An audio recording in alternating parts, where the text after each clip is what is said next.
Le gouvernement du Québec est fier de présenter Quand le Québec nous rassemble, une émission mettant en valeur les artisans et les produits du terroir. Bon appétit!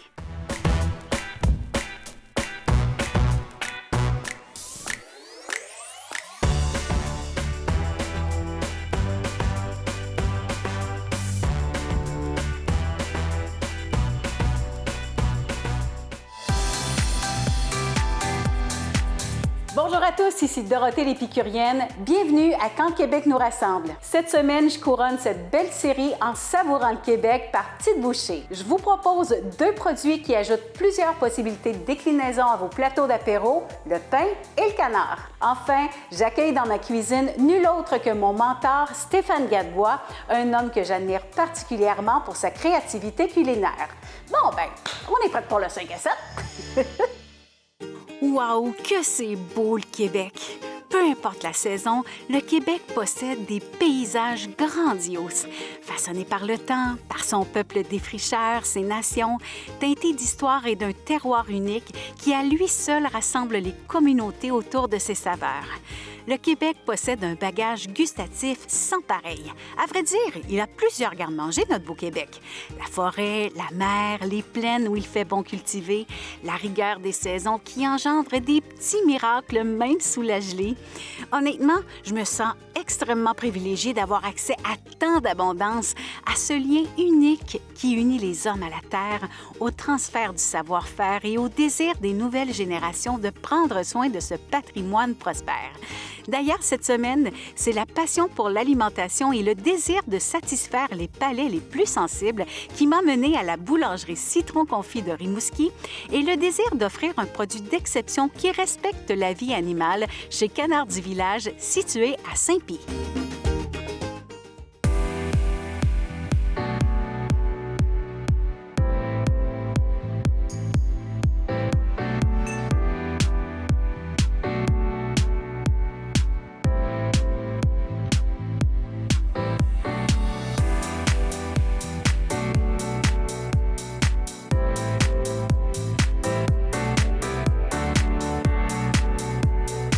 Ajouter au panier. Ouais, écoute. Bon, mais une chance que le commerce en ligne existe parce que Saint-Pierre-et-Mouski, c'est une petite traite, hein?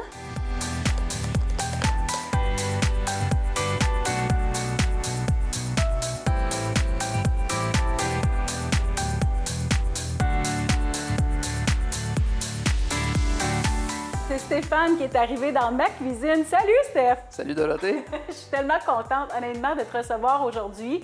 C'est la finale d'une belle saison qu'on a travaillé à mettre bien du monde le fun sur la table. Puis, c'est quelque chose que j'admire énormément chez toi, cette capacité-là de transformer plein de bouffe en des choses spectaculaires. Et, Toi, tu trouves ça spectaculaire, moi, je trouve ça normal. Ouais. Normal, mais hein, il faut dire aux gens que tu n'es pas cuisinier dans la vie. Non, pas du tout. Si moi, je te considère comme un grand chef, mais dans la vie, tu travailles dans le domaine... Bien, je travaille dans le domaine manufacturier. J'ai été directeur d'usine ou directeur général toute ma vie en imprimerie, l'industrie du tabac. Puis en ce moment, je suis dans l'industrie du recyclage, je travaille pour Cascade. Puis je suis directeur de santé et sécurité pour 18 usines. Moi, ce qui m'intrigue et qui me fait capoter, c'est que c'est ça, 18 usines, mais tu as le temps de toujours cuisiner. Parce que j'aime ça. Donc, je suis passionné de cuisine, fait que si je veux le faire, je veux bien le faire. Mais le principe, c'est qu'on mange tout le temps. Tout le monde mange. Fait que ce que tu vois, toi, comme je cuisine tout le temps, bien, je fais comme tout le monde, je cuisine, sauf que comme je suis plus passionné, bien, j'essaie d'apprendre puis de tout faire. Fait que je prends le même temps que tout le monde pour cuisiner. J'ose espérer que je suis un petit peu plus vite puis je fais un peu plus de technique. Fait que, mais pour ce qui est du temps, ça ressemble à la même affaire, là. Fait que si je veux faire des pâtes, bien, je vais apprendre à en faire puis je vais les faire. Fait que moi, la semaine, c'est pas rare que le mardi, on mange des pâtes fraîches. Mais ça me prend le même temps que si tu fais bouillir de l'eau puis tu le quittes là. T'es pas à ton premier plateau de télé, première Non. des choses, tu sais, t'as réussi quand même un bel exploit. Bien, j'ai fait que ça saute il y a quasiment 10 ans maintenant, ça me rajeunit pas. J'ai fait la première saison, je me suis rendu finaliste, j'ai perdu en finale. J'ai quand même gagné un voyage en Italie. Après ça, j'ai fait les prix Juno avec Martin Junot. J'ai gagné le meilleur grilled cheese de Montréal. Ça, j'étais quand même pas peu fier. C'est quand même quelque chose. Tu sais, souvent, on pense à la haute cuisine alors qu'un grilled cheese. Puis j'avais fait un grilled cheese au chou de Bruxelles, bacon à la sriracha. C'était super bon, les gens ont aimé ça. J'ai fait meilleur que le chef aussi. Là, c'était Martin Junot puis Danny Saint-Pierre qui est animateur. Là, j'ai été sorti quasiment à la première round, mais C'était correct parce que les gens qui m'ont sorti, ils ont dit on l'a sorti parce qu'on n'avait pas de chance de gagner s'il était là. Fait que j'ai pris ça comme un positif. Oh my God! Puis j'ai fait une annonce aussi pour les fromages d'ici avec mes enfants. Ça a passé à la télé il y a peut-être 5 ans. La grande écoute, là, pendant les games du Canadien, là, je me voyais à Binette à la télé avec les enfants.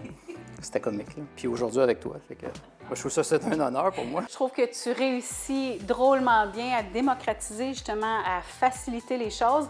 Puis d'ailleurs, tu as écrit 2 livres qui sont super intéressants. Histoire de bouffe, qui a d'ailleurs été dédicacée par Martin Junot, la préface. Je me suis inspirée de toi aujourd'hui pour concocter le menu, en tout cas la pièce principale, et barbecue pour les nuls. Mais barbecue, je l'ai coécrit. C'est mon ami Simon Delesse, qui est un maniaque du barbecue, puis il fabrique des sauces barbecue également, qui a eu l'opportunité d'écrire ça, puis il a dit, moi, je veux écrire ça avec Stéphane. C'est 2 livres magnifiques que je vous suggère. Honnêtement, c'est très le fun. Puis, tu sais, quand je parle que la bouffe, c'est rassembleur, c'est ce que j'aime beaucoup à travers ton livre, c'est qu'on est en mesure de découvrir aussi pourquoi tu as fait cette recette-là, avec qui, puis dans quel contexte. Mais écoute, j'aimerais quand même te faire découvrir. Tu sais, j'ai magasiné sur le web. As-tu des allergies? Es-tu intolérant à certaines choses? On peut dire ça à la télé, je suis intolérant aux imbéciles. Oh! Mais à part ça, ça va bien. Je suis quand même contente, tu es chez nous. À part ça, j'ai pas d'allergie. Bien, il y a plusieurs, tu sais que dans les plateaux, c'est ce qu'on va cuisiner aujourd'hui, il y a plusieurs gens qui ont banni le pain de leur alimentation. Ils sont cœliaques, ça ne fonctionne plus dans leur système. Et j'ai déniché une super boulangerie à Rimouski, qui est une équipe d'artisans boulangers qui font les choses pas à peu près. J'aimerais te les présenter. On va aller découvrir l'équipe. Regarde ça tout de suite.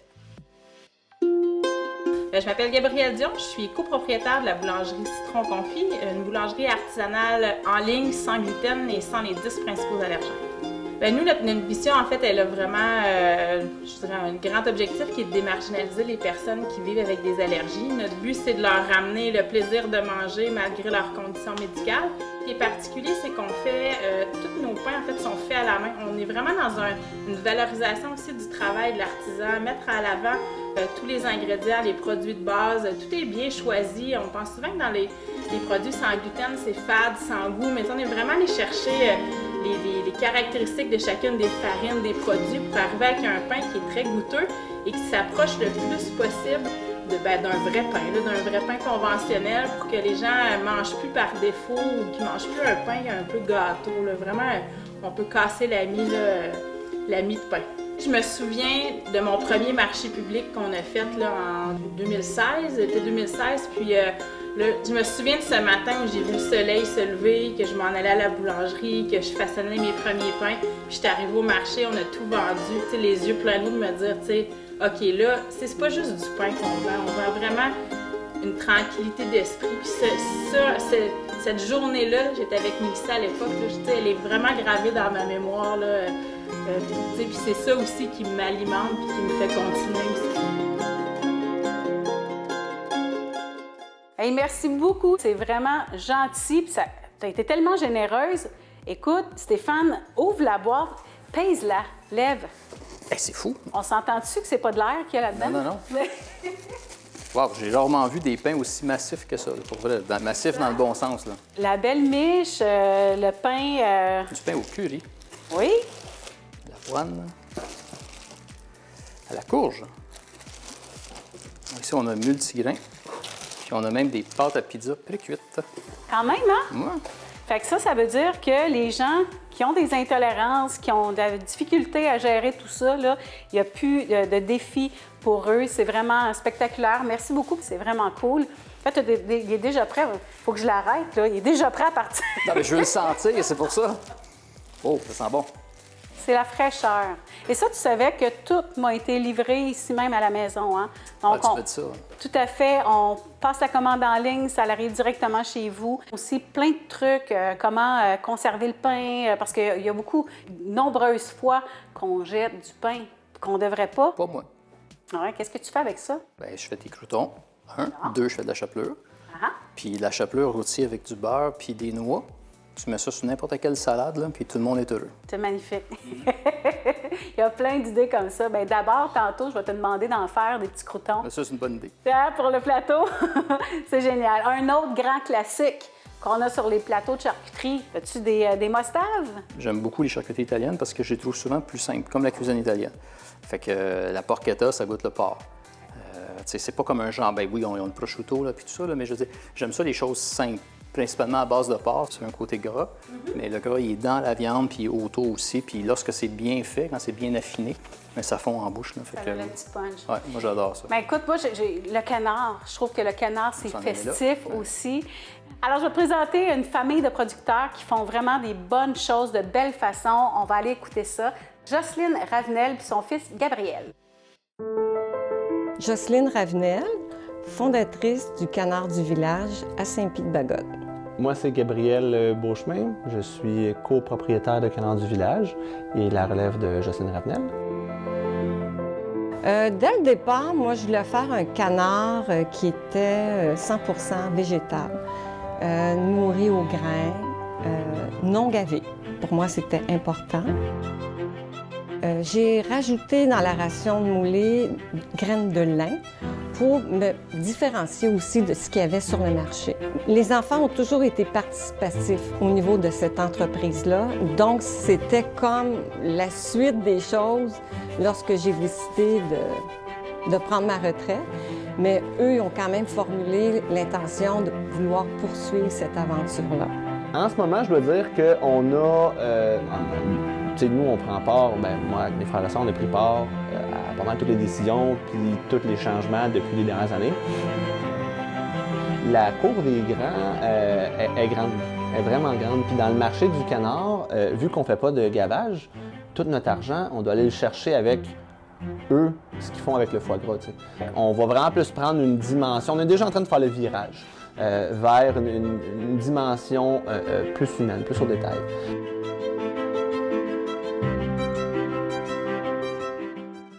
C'est vraiment inspirant de voir des gens comme ça qui transmettent leur savoir-faire à leurs enfants. Écoute, j'avoue que des fois, ça ne doit pas être évident, là. Moi, ce que j'ai remarqué aussi, ce qui est bien, ceux qui font ça, les enfants amènent à l'autre étape. Souvent, les parents ont été producteurs, peu importe, là, de porc, de poulet. Puis quand ils passent aux enfants, on dirait que les enfants, dans plus de produire, ils sont plus axés sur la transformation. Moi, c'est ce que je remarque là, de mon œil épicurien. Là. C'est ce que je vois, puis je trouve ça super agréable, ça. On amène ça ailleurs. Exact. On grimpe le niveau, on suit l'offre et la demande, on fait évoluer le goût, c'est vraiment cool. Alors, je te déballe ce que j'ai reçu. Je pense qu'on va avoir quelque chose à s'amuser. J'ai ici une belle rillette, évidemment de canard, un classique des plateaux. J'ai évidemment les filochés. Oh, ça, j'aime ça. Ça, c'est bon, hein? Je vais avoir l'occasion de te montrer ça de plus près. On a les saucisses de canard qui, tu sais, pourquoi pas changer une saucisse de porc en pleine semaine, qui sont délicieuses. Honnêtement, j'ai eu la chance d'y goûter avant, qui sont délicieuses. Et évidemment, notre magret. Le roi. Le roi du canard, le magret. Et le magret, pourquoi j'ai décidé de le faire venir? Bien, c'est parce que je me suis inspirée justement de ton livre Histoire de bouffe pour créer une charcuterie maison avec le magret de canard, montrer aux gens aussi à quel point c'est facile. Mais là, avant d'aller plus loin, là, je sais que tu aimes ça prendre un petit verre et tu bois. Pas ça, effectivement. T'aimes tout ce qui se boit, hein, devant? Ouais, malheureusement, oui. Je te vois tout le temps sur tes posts avec des espèces de bouteilles. Je me dis, où est-ce qu'il a pris ça? Tu es dans le vin nature, tu suis beaucoup l'évolution. J'ai découvert le vin nature par mon ami Martin Junot, on a parlé tantôt, puis une fois, j'étais à son resto, puis il me servait un verre. Je buvais du vin depuis longtemps, puis je m'étais forcé à comprendre les terroirs. Puis des fois, je me disais, je suis capable de reconnaître c'est un espagnol. Là, j'ai mis le nez là-dedans, j'avais aucune idée c'était quoi. Fait que ça m'a pris du temps, puis finalement, je me suis fait prendre à ce jeu-là. C'est vin vivant. T'sais, dans le fond, tu regardes l'étiquette de bord, tu regardes qu'est-ce qu'il y a là-dedans, c'est écrit jus de raisin, point. Fait que là, j'ai trouvé ça intéressant. Puis on a des producteurs maintenant au Québec, il y en a en Ontario, pas loin. Ça a un bon côté et un mauvais côté. C'est que souvent, tu n'as pas le lendemain, tu as la tête plus claire. Fait que des fois, c'est tentant d'en ouvrir une deuxième. Mais bon. Es-tu amateur de bulles? Oui. Moi, je suis une fille festive, oui, là. Oui. J'aime ça, les bulles. J'aime ça commencer avec des bulles. Okay. Ça, c'est tout le temps, tout le temps gagnant. Je suis contente de savoir que tu aimes les bulles. Je pense que tu vas aimer ce que je vais te proposer aujourd'hui. On va aller écouter Ève Rainville du domaine Bergeville nous proposer quelque chose de bien festif.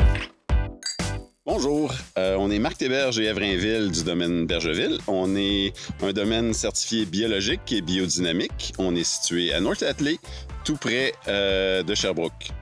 Alors, on est dans la région viticole québécoise des Hauts Plateaux Appalachiens, qui est la région la plus élevée en altitude de tout le Québec.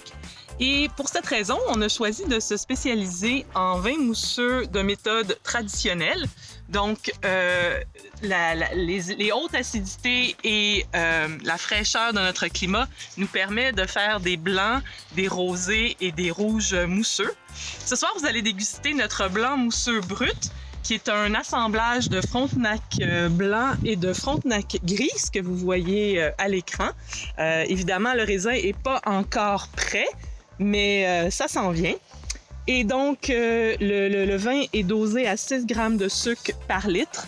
Et puis, tout en fraîcheur, avec des beaux fruits. Je pense que vous allez bien apprécier.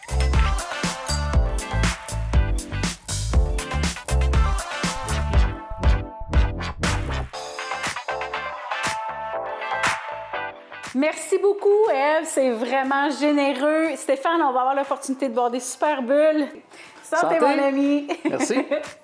Et ça part bien. Là. Ça part bien. Là. C'est sec. Ça va aller super bien avec les charcuteries et les fromages qu'on va faire. Tu sais, c'est pas lourd. Ça, en apéro, là, ça ouvre l'appétit. Au Québec, on est des gens festifs. On aime ça se rassembler autour du comptoir dans la cuisine. Puis l'apéro, pour moi, c'est une façon magnifique de rencontrer nos gens. Il n'y a aucune raison d'acheter autre chose que le Québec, parce que si vous regardez un petit peu ce qui se passe ici sur les plateaux, il y a une multitude de trucs, que ce soit des produits à l'érable, des produits plus boisés. On a des fromages également qui se grillent maintenant, des belles déclinaisons qui sont offertes. Et dans l'émission, on a vu la ferme Lauré que vous pouvez commander évidemment en ligne. Donc, chorizo, super intéressant. Bien, la saucisse de canard, moi, quand je le regarde, là, c'est sûr que ça me tente de faire des canapés avec ça. Parce qu'un hot dog ou la saucisse de canard, c'est bon, là, mais je pense qu'on peut partager la saucisse, fait que faire des beaux canapés. Puis même chose avec la rillette, là, il y a moyen de faire quelque chose avec les pains qu'on a reçus tantôt, puis de la gelée. Ça peut même être festif, ce qu'on va faire. Ça peut avoir de la classe. Puis souvent, on aime ça manger autour du comptoir, fait que paquet de bouchées. Puis comme je t'expliquais tantôt, moi, ça compte pas quand ça se mange au comptoir, fait qu'on va pouvoir en manger plus. Je ne sais pas si tu as fini par compter sa balance, mais on s'en balance. Hein? On s'en balance. Alors là, j'ai une petite demande spéciale à te faire. Je veux que tu nous montres ta façon d'exécuter une super charcuterie maison avec le magret de canard. Super, ça va me faire plaisir. Allons-y donc. Bien, on a un super beau magret de canard ici, puis l'idée, c'est de le saler, puis de l'assaisonner, de le faire sécher, pour ensuite obtenir une charcuterie que tu as faite, puis que tu as suivi mes instructions. J'ai goûté tantôt, c'est exceptionnel. Puis en plus, tu as poussé ça plus loin, tu l'as fait fumer. Oui. Des fois, je le fais, mais c'est assez rare. Fait que je vais vous montrer comment on fait. Puis on va se servir de ton magret à toi pour faire une autre bouchée qu'on va ajouter tantôt là-dessus. Ça te va? Ça. Fait qu'on a un super beau magret. Je l'ai tempéré un petit peu, puis je l'ai épongé, simplement. Puis là, je vais enlever l'aiguillette, parce que pour du salage, l'aiguillette, ça se tient pas beaucoup. Puis ça va faire un très bon snack. On grille ça d'un bout de pain, là, puis ça va être très bon. Puis je vais enlever un petit peu de gras en dessous, pas au-dessus, parce que au-dessus, je le veux. Fait qu'une fois qu'on a fait ça, c'est tellement simple à faire. Il s'agit simplement de prendre une quantité de sucre et de sel. Souvent, je vais prendre 2 tasses de sucre pour 1 tasse de sel, puis je vais aromatiser ça. Dans le cas du canard... 2 tasses de sel pour 1 tasse de sucre? 2 tasses de sel pour une demi-tasse de sucre. Merci de me reprendre. Là, c'est l'effet des bulles. C'est l'effet des bulles, c'est certain. Donc, merci beaucoup. C'est mon livre en plus. Donc, l'idée, c'est d'avoir une solution saline qui va venir retirer l'eau de la viande, qui va le remplacer. Puis le sucre, c'est ce qui transforme un petit peu plus rapidement en charcuterie. Moi, j'adore ça. Puis, on va l'aromatiser. Moi, j'aime beaucoup le laurier, puis la baie de Genièvre. Fait qu'on va lui quantité, là, on a 5 baies de Genièvre, quelques feuilles, on écrase ça, puis on ajoute ça au sel. On met ça sur notre canard dans un sac refermable au frigo 24 à 48 heures. Puis ensuite, on le secoue, on le rince, on le secoue, puis on l'attache, puis on le laisse sécher dans un frigo. Moi, je fais ça dans mon frigidaire, dans le garage, le fameux frigidaire à bière. On le laisse sécher 2-3 semaines.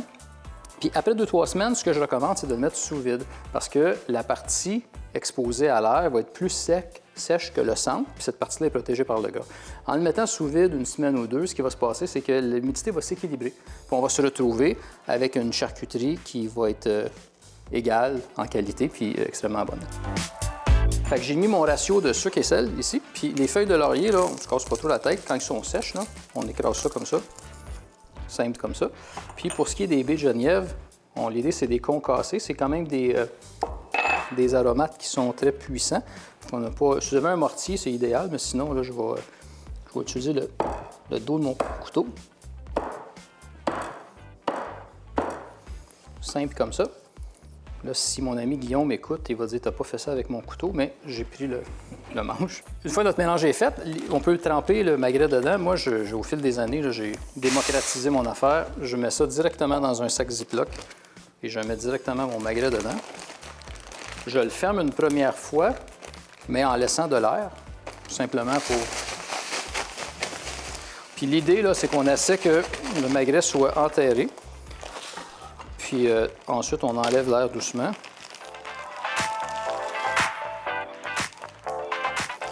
On redistribue le sel. Tu sais, on veut que ça soit égal. Puis Dorothée, tu peux mettre ça au frigo, 48 heures. Là, l'ingrédient qu'on avait, évidemment, c'est le pain. On va se faire des beaux croûtons avec ça pour accompagner toutes ces belles viandes, des charcuteries. On peut faire les tranches directement puis le faire rôtir comme un crouton. Ouais. Ou quand on fait quoi de festif comme on fait aujourd'hui, avec des bulles, bien, je me prends un emporte-pièce puis je les découpe. Puis la retaille, naturellement, je ne la jette pas, je la garde, je la conserve dans un sac, je la fais rôtir, je fais de la chapelure avec ça. Donc, moi, ce que je suggère, c'est de faire des petites tranches, pas trop épaisses, parce qu'on veut mettre en valeur le pain et la charcuterie. Puis, on va utiliser 2 pains. Comme je vous dis, là, on va avoir l'air de faire de la perte, là, mais absolument pas, parce que les retailles, on va les utiliser pour d'autres choses. J'utiliserai celui-ci. Le bâtard. Le bâtard.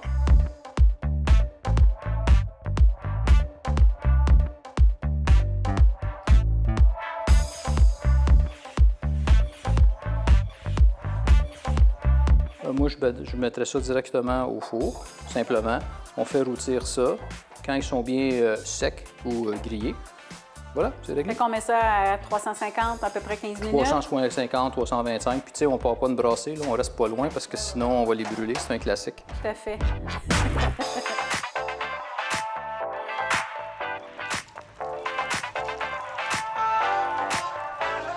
Alors, Stéphane, dans le temps que les saucisses cuisent, on pourrait commencer peut-être à faire un peu d'assemblage. Oui, je pense que je te ferai une belle bouchée avec le magret que tu as fait puis des tomates, quelque chose que j'aime beaucoup faire chez moi. Puis dans mon livre aussi, là, c'est une bouchée super facile.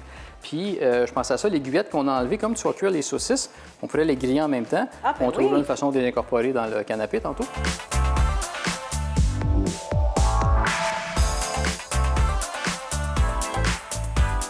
Dans le fond, on prend une tranche de magret séché, on prend une feuille de basilic.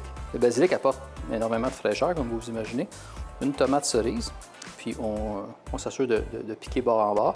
Puis sur un plateau, là, à la toute fin, on va venir mettre un filet d'huile. Là, on va essayer d'utiliser des huiles qu'on a ici, tournesol. Oui. Caméline. Caméline. Nos huiles propres au Québec qui sont très goûteuses. Puis ensuite, un filet de vinaigre. Là, tantôt, tu m'as trouvé une crème de balsamique. Oui. Fait que je vais utiliser ça. Puis ça, c'est pour partir avec des bulles en apéro, là, ça, c'est super.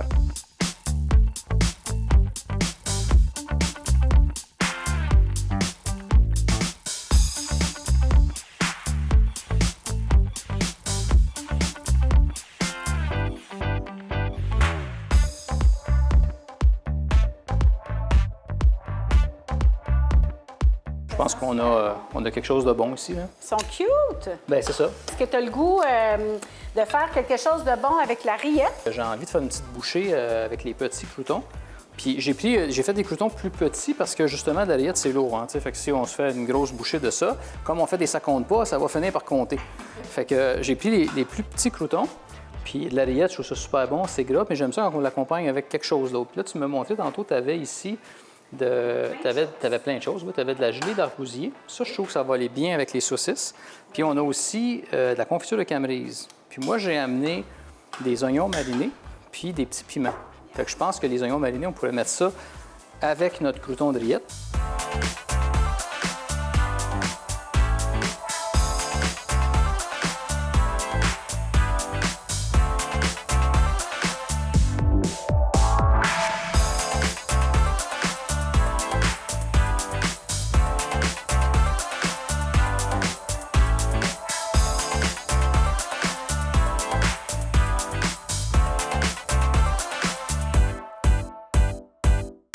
Alors, les saucisses sont prêtes, l'aiguillette aussi, si tu veux les couper. Oui, puis j'ai vu que tu avais aussi des boutons de marguerite. Oui! J'aimerais bien ça, si tu me passais ça. Boutons de marguerite qui remplacent les câpres, Oui. hein? De façon même quasiment à s'y méprendre. Je vais essayer de voir comment est-ce qu'on peut intégrer ça dans nos affaires. Tu sais, on est opportuniste, là, parce qu'on avait une belle aiguillette. Fait que je me suis dit, on va s'en servir pour la mettre... on va s'en faire un petit crouton avec ça. Puis, on a des très belles saucisses de canard. Je vais essayer de les découper en rond et que c'est beau, ça.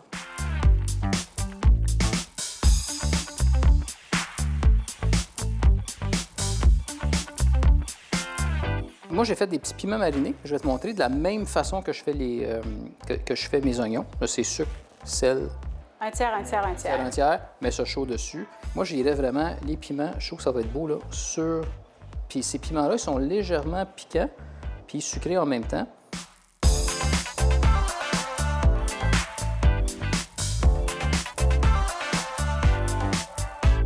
J'en mettrais 2-3 de ça. Je trouve que Ah, c'est bon. ça a vraiment un bon goût qui est moins puissant que le câble, mais qui est quand même herbacé. La gelée d'argousier va venir juste équilibrer tout ça au point de vue sucré par-dessus le bouton de marguerite.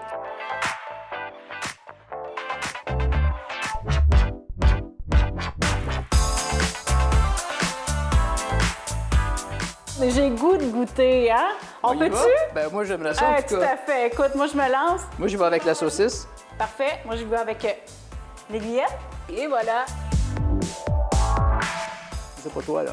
Mais c'est vraiment bon, ça. Le vinaigre. La saucisse n'est pas grasse, mais goûteuse. Puis t'as le petit kick du piment. C'est vraiment délicieux. Honnêtement, reste là. Je me prends une saucisse. Oh, wow! T'aimes ça? Moi, je vais goûter à l'aiguillette. C'est vraiment bon. Il reste les tomates avec Ouais. le canard.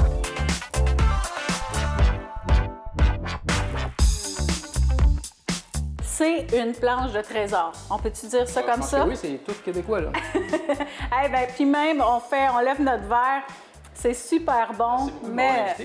écoute, Moi, j'ai adoré ça. c'est un plaisir. C'est fabuleux ce que tu fais, c'est merveilleux, ça m'inspire beaucoup. Ben, avec des bons produits, c'est facile aussi, là. Tout à fait. C'était déjà la dernière de la saison. Merci aux producteurs, aux transformateurs, à tous ces gens-là qui ont eu une générosité extraordinaire. Merci aussi au MAPAC qui nous a permis de réaliser cette belle production-là. Merci évidemment au groupe Cogeco, à Nous TV. Merci pour votre belle complicité. Aux techniciens, à toute l'équipe, à mes invités qui se sont déplacés, qui sont venus chez moi. Et merci finalement à vous d'être là et de me suivre dans mes belles folies puis ma passion pour les produits du Québec. On se retrouve très bientôt pour peut-être une deuxième saison. Je lance l'idée, mais bref, vive le Québec et vive les bonnes choses. Merci, vive l'amitié, Stéphane. Merci beaucoup, Dorothée. À très bientôt.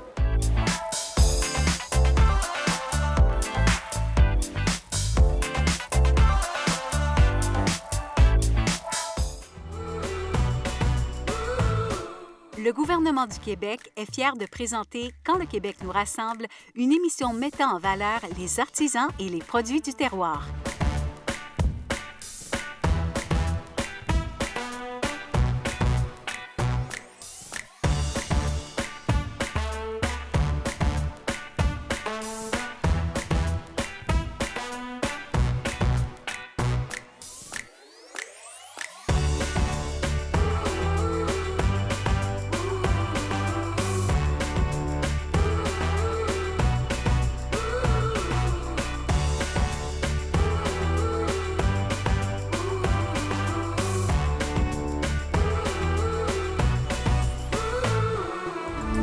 Cette émission d'Accès est appuyée par Cogeco et est rendue possible grâce à la collaboration de la communauté avec Nous TV.